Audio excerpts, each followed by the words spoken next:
दोस्तों यह है जयमल राठौड़, राजस्थान मेड़ता के एक राजपूत शासक और एक महान योद्धा। दोस्तों महाराज जयमल राठौड़ ने मेवाड़ के उस समय के महाराणा उदय सिंह और उनके परिवार को बचाने की खातिर अपनी जान दे दी थी। वह खुद मेवाड़ के शासक नहीं थे और ना ही वहां के स्थायी निवासी। वह तो मेड़ता के शासक थे, फिर भी मेवाड़ से इतना प्रेम क्यों? महाराज जयमल राठौड़ ने दूसरों के राज्य को बचाने की खातिर अपने और अपने परिवार के प्राणों की आहुति क्यों दी थी? महाराज जयमल ने अपने राज्य मेड़ता को क्यों छोड़ा था? क्या थी उनकी वंशावली? चलिए जानते हैं। मेड़ता के राजा महाराज जयमल राठौड़ का जन्म 17 सितंबर 1507 को हुआ था।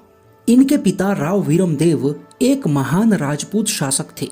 इन्होंने मेड़ता पर 1540 से 1562 तक शासन किया था।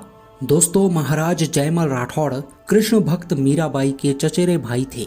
महाराज जयमल ने अपने पिता के साथ अनेक युद्ध लड़े और जीत भी हासिल की।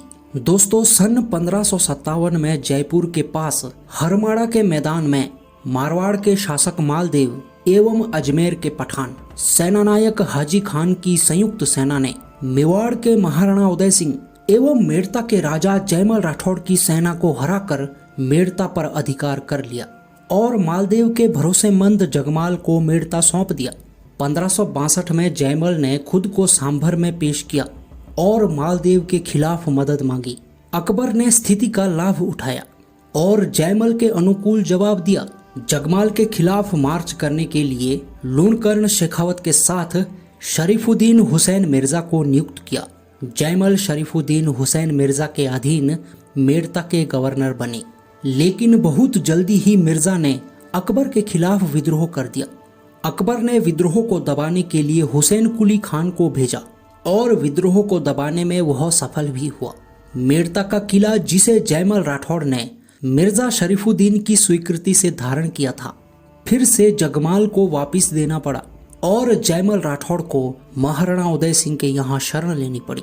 महाराणा ने जयमल का स्वागत किया और उन्हें 210 गांव के साथ बदनौर की जागीर प्रदान की।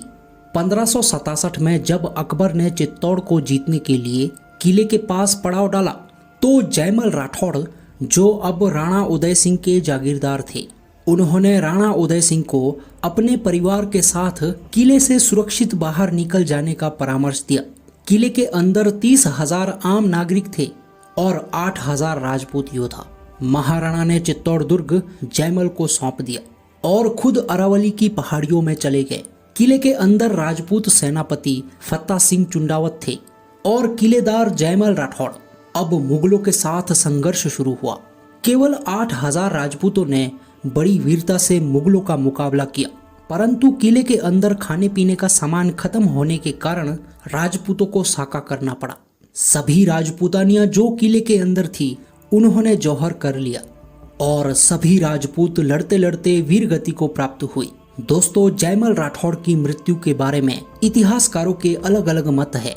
कहा जाता है कि जब मुगल बारूद से किले की दीवारों को तोड़ते थे, तो जयमल राठौड़ रातों रात उसकी मरम्मत करवा देते थे। इसलिए मुगलों का किले के अंदर घुसना लगभग असंभव था। युद्ध लंबा होता गया। एक दिन जब जयमल किले की दीवारों की मुरम्मत करवा रहे थे, तो अकबर ने अपनी एक बंदूक संग्राम से जयमल राठौड़ को गोली मार दी। वह वहीं पर वीर गति को प्राप्त हुई। किलेदार की मृत्यु के बाद राजपूतों का हौसला टूट गया और लड़ाई में हार का सामना करना पड़ा।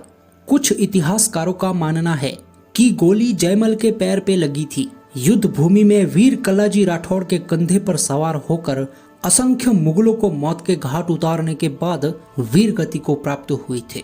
दोस्तों कुछ भी हो, महाराज जयमल राठौड़ के युद्ध कौशल से प्रभावित होकर अकबर ने आगरा के किले में हाथी के ऊपर जयमल राठौड़ की मूर्ति बनवाई थी।